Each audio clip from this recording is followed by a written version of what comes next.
Hi guys! So, good evening. So, tayo ay magbablog na naman.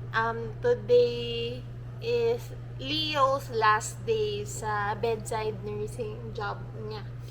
Ayun, so, napag-desisyonan ko na i-celebrate ng konti yung last day niya. So, gagawa tayo ng Spanish style sardine pasta na medyo may twist. So, ang twist natin ay abangan. So, nagpapakulo na ako ng tubig. After nun, maglalagay lang ako ng olive oil at saka ng asin para to flavor the pasta.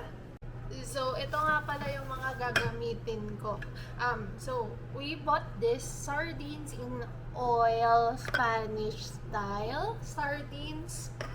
Tapos, bala ko sana, lagyan siya ng tomato paste para medyo may asim ng konti, pero lalagyan din natin siya ng lemon. So, next, we have here our pasta. This is the fettuccine. Nabili lang namin to sa Winco na around 1 pound lang to ng pasta. So, I hope it's enough para sa 4 na sardines. Tapos, we have here yung Parmigiano Reggiano.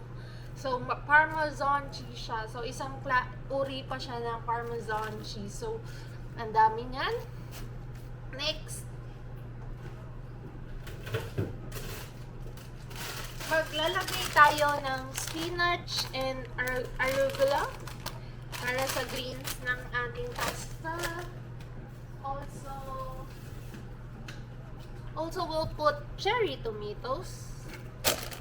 And then, for our oil, we'll need this olive oil. Yan.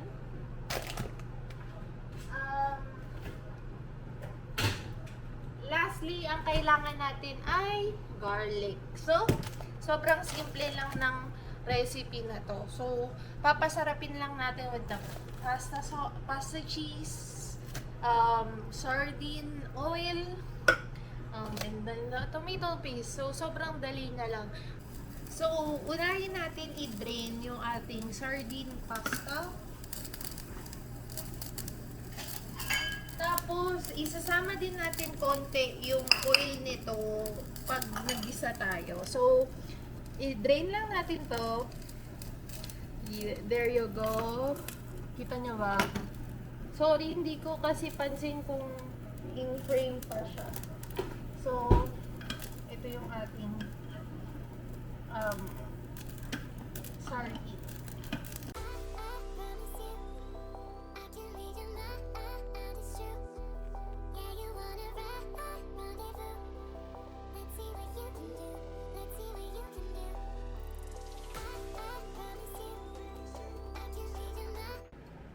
So, ito nga pala, yung pinapakulo kong water, nilagyan natin siya ng olive oil at ng garlic salt.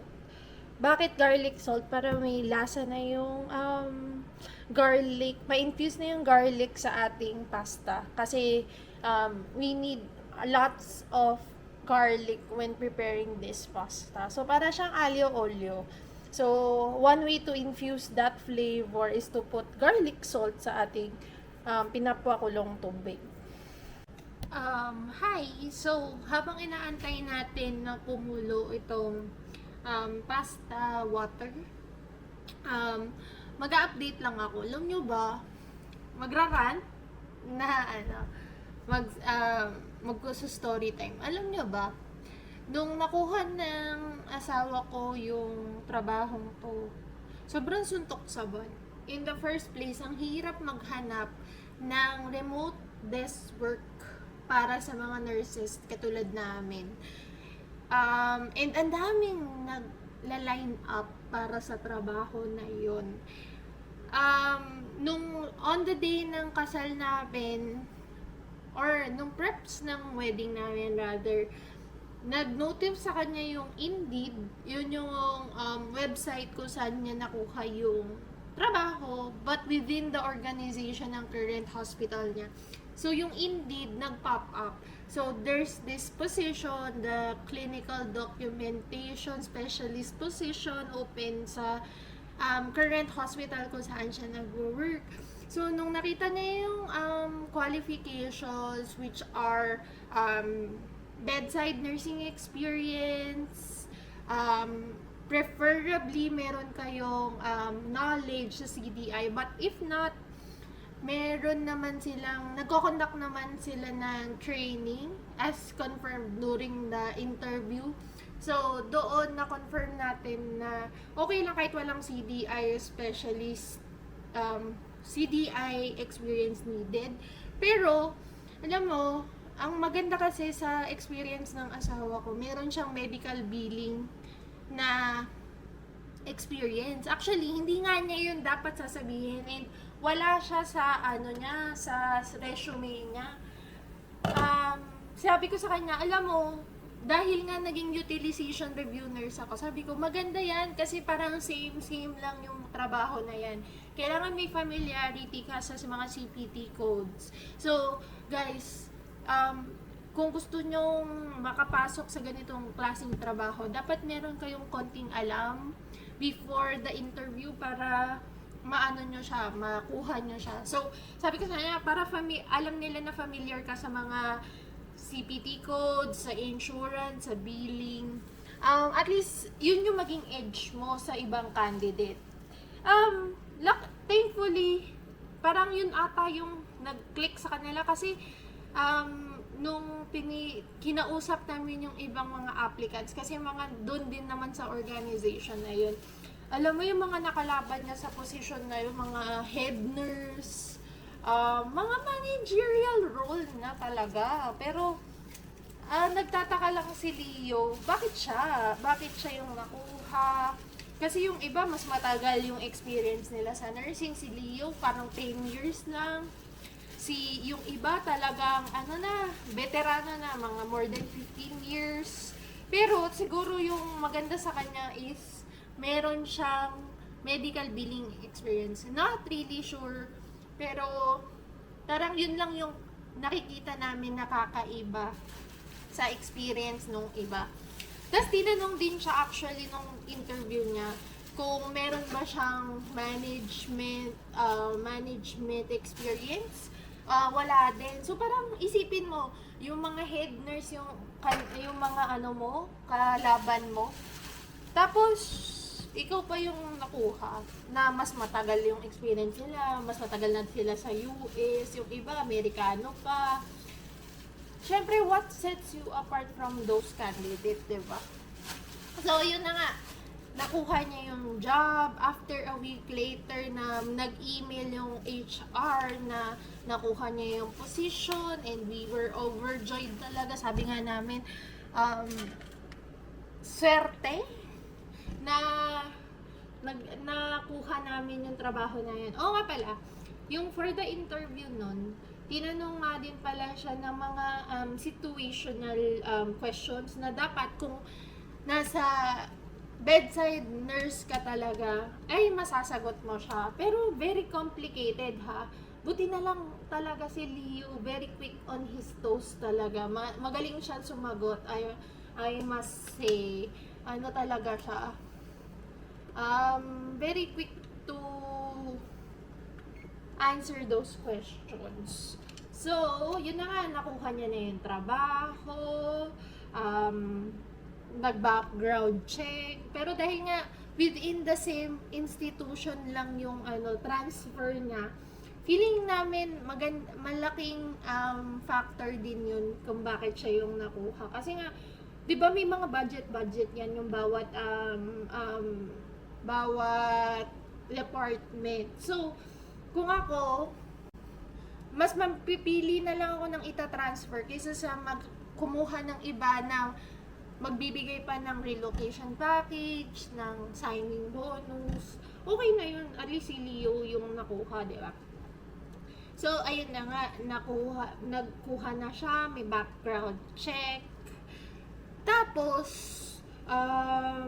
dapat updated din yung license kung saan kayo nakatira. So, for us, sa Washington license, kailangan din ng RN license, but not really required kasi hindi naman hands-on na hands-on bedside nursing experience yung kailangan. So, this is a different branch ng nursing. So, more on the billing insurance side siya. Then, dito na talaga na kami natuwa. Hindi naman natuwa. This is coincidence. Nalaman namin 1 week before today, so 1 week ago, nalaman namin na matatanggal na yung current position niya, which is parang nakaka-shock. Yung current position niya ngayon is parang pinaglaban lang talaga yon ng union nila. So, he is currently a break nurse. So, lahat ng mga nagbe-break na mga nurses, siya yung pumapalit, parang sub, ganun. Traveling, ano ba, anyways. So, siya yung nagsasub sa kanila tuwing break nila. So, yun lang yung trabaho niya. Paikot-ikot siya sa hospital. So, kailangan talaga ng extensive experience doon kasi nga parang iba-ibang unit yung napupuntahan niya. So, matatanggal na yun as per union rep. So, 'di ba? Paano kung hindi siya nag-apply dun sa position na yun? Paano na, 'di ba? Parang mahihirapan talaga kami ngayon with the current situation namin. Buti na lang talaga nakuha niya yung trabaho na yun kasi kung hindi, wala siyang trabaho. Hindi pa naman to confirmed na tatanggalin na, as in wala pa namang date kung kailan siya tatanggalin. Negotiation stage pa din kasi kahit yung position nila ngayon, negotiation talaga yun. So, sa ibang state, meron talagang mga break nurse para makapag-break yung mga tao nga, 'di ba? Kasi mo 12 hours, isipin mo, trabaho ka, wala kang kain, hindi ka makaihi, hindi ka alam mo na yun. So, ang pinaganda naman ngayon, very proactive naman yung union nila. So, may membership pala yung union dito. Hindi lang yung magsa-sign up ka, kasama ka na sa union. So, every sahod, merong kinakaltas sa kanila para sa union membership. So, going back, buti na lang talaga natanggal siya sa trabaho na to. And today is his last day of work. So, finally, makakapag-transition na siya into a more stable, hopefully stable, more stable and less mental stress. Kasi nga, alam mo, nakaka-stress din maging nurse. Sa totoo lang, hindi siya yung katulad ng ibang trabaho na clock in, clock out, minsan makakapetiks-petiks ka pa. Dito talaga, gagawin mo talaga yung best mo kasi buhay yung nakasalalay sa'yo eh. So, yun, yung stress ng paghawak ng pasyente, mawawala na talaga sa asawa ko. Kaya ngayon, magsa-celebrate tayo. Konti lang naman. Actually, last time gumawa na ako ng coffee jelly. Yung 2 days ago, gumawa na ako coffee jelly just to celebrate this momentous achievement. Kasi nga, di ba, nakalabas na siya sa situation na kailangan niyang pumasok para mag-alaga ng ibang tao. Ngayon, ako naman ang aalagaan. Anyways, nabuo na din namin yung table niya. Buti na lang talaga magaling tayo mag-tetris ng mga bagay-bagay. So, for now, for our situation, mag-i-stick muna kami sa current na place namin. Kasi kung tutuusin, para sa aming dalawa, okay na tong space na to. So, this is a 524 square feet apartment and it's a larger, mas malaki tong lugar na to compared sa ibang studio and especially sa studio sa Pilipinas. So, Kung sa square meters, mga 52 square meters, malaki na yon. Yung iba, one bedroom na yun sa Pinas. So, okay na talaga tong space sa amin. And, ang solution na lang namin is to avail for a storage locker dito sa apartment na to. Meron naman. Kaya yung ibang gamit namin na hindi namin talaga kailangan, konti lang naman to. Pero i-storage na namin siya. So, yun na lang yung naging compromise namin ni Leo. Kasi pag kinompute mo, mas mura pa rin siya kaysa sa lumipat kami into a bigger place. Tataas yung overhead namin. Bukod doon, ang hirap din kaya ng mas malaking space kasi mas malaki yung lilinisin mo, di ba? Ito, sakto-sakto lang. Robot vacuum lang. Minsan mag-mop ka, okay na yun. So, less hassle talaga yung paglilinis. Yun lang naman. Currently, ito na, inaantay na lang maging al dente yung ating pasta. Yun lang yung ating rant. Sana, kung may tanong nga pala kayo tungkol sa CDI nursing or paano maghanap ng trabaho na hindi bedside, we can ask Leo next time. So, comment down below sa mga questions nyo and he will gladly answer those. So, sa Monday na agad yung start date niya. So, 1 day off lang. So, today is a Saturday. Pumasok siya. Tomorrow, Sunday, mag-church tayo and it's his off day. And then, Monday, pasok na agad siya. So, work from home situation. Sana hindi matanggal yung work from home setup nila. Temporary lang naman daw yun. Pero di natin sure kung kailan matatanggal. Kasi ang tagal na niyang work from home. And it works for people like him. People in that position na mag-work from home. Kasi nga, mas magiging productive sila. May mga tao kasi na in their comfort zone, mas nagiging productive sila kaysa sa mga situation na, kunyari nasa office ka, parang ang daming distraction, yung kapitbahay mo sa cubicle, chumichika, gutom, kain, punta sa sa break room, 'di ba? So may ibang tao talaga na productive sa comfort zone nila, which is the house. Pero meron din namang iba na mas productive sila sa ganung stressful situation. Wow, stressful, hindi naman. Yung mga office setup, like yung papasok talaga sa office ng 8 to 5, that works for them. So, other people like my husband, mas gusto niya yung peace. Doon siya, eto, matagal na niyan talaga tong inaasam. Parang 3 years na niyang inaasam na magkaroon ng work from home job. And nung nagkaroon ako ng work from home job, sobrang nainggit siya sa akin. Pero yeah, buti na lang nagkaroon ako ng brief background doon sa work na yun. Sana makahanap tayo ng ganong work dito. Kasi hirap din makahanap ng ganon, ha. Yun ang totoo doon. Mahirap humanap ng work from home job for nurses dahil nga ang dami mong kalaban, ang daming gustong mag-transition out of bedside. So, yung iba nagso-soft nursing like mga clinics, yung mga desk jobs, ang hirap. And ang kinaganda, same lang yung sahod niya as a nurse in this job. So, wala talagang difference. Yung setup lang talaga, yung work setup niya lang. Hindi na siya papasok everyday. Dito na lang siya sa bahay. So, win-win situation, and yun lang talaga yung lesson natin. God works in mysterious ways. Isipin mo na lang kung hindi nag-pop up yun, hindi siya makakapag-apply. Baka ngayon, namumblema kami kung ano yung trabaho niya. So, God works in mysterious ways talaga. Kung para sa'yo, para sa'yo. Kaya, be open to any possibilities, for new possibilities. So, yun. Antayin lang natin na matapos to, and then we'll start with the sauce na. Bye! So, lutuin na natin itong pasta. Hini-heat up lang natin yung pan.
Tikman natin siya.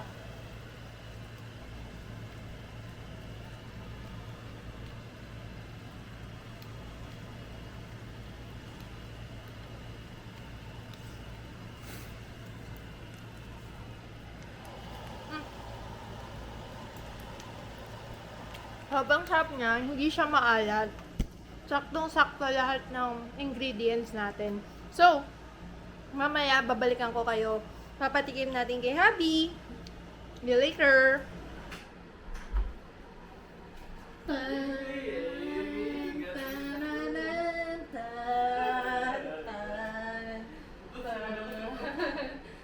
Hindi mo na boss, wala na akong trabaho.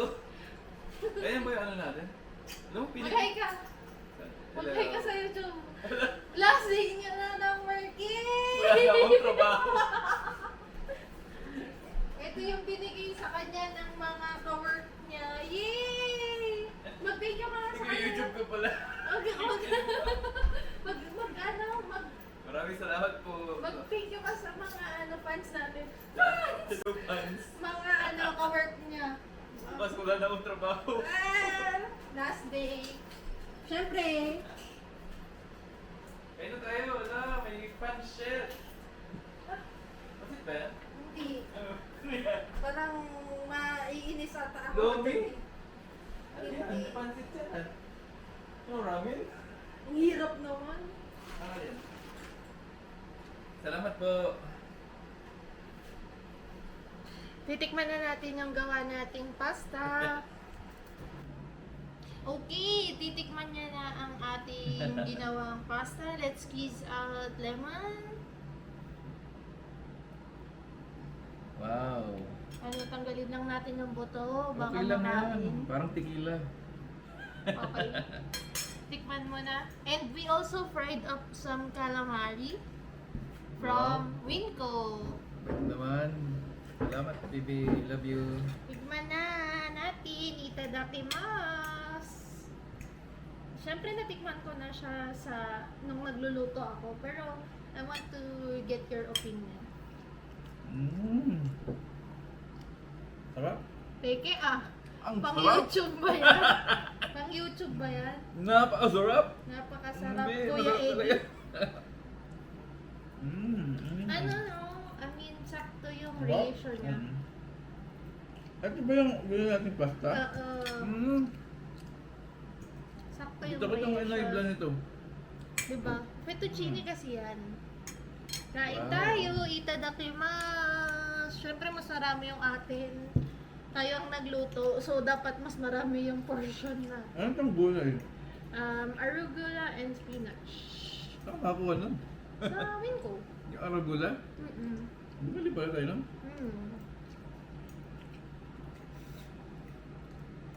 Sarap na masarap. Tikban natin tong fish stick. Ang gusto ko Fish stick alam. calamari. Ang mga legit ba? Legit? Tignan mo. Legit? Legit? Tama bro. Meron din tayong parmesan. Mga ano? Parmesano Reggiano. Pwede bang gumawa sa asawa ng ano? Ng calamari? Yes, pwede.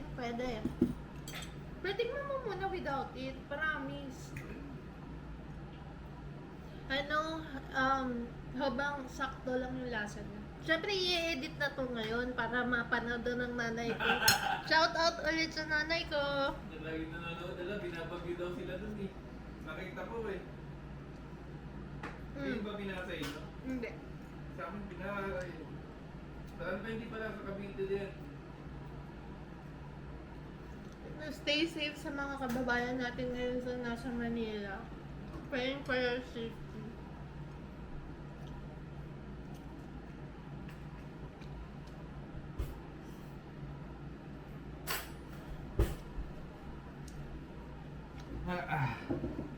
Di, masarap, seryoso. Narinig niyo yun? Di ba masarap? Ano no? Panalo.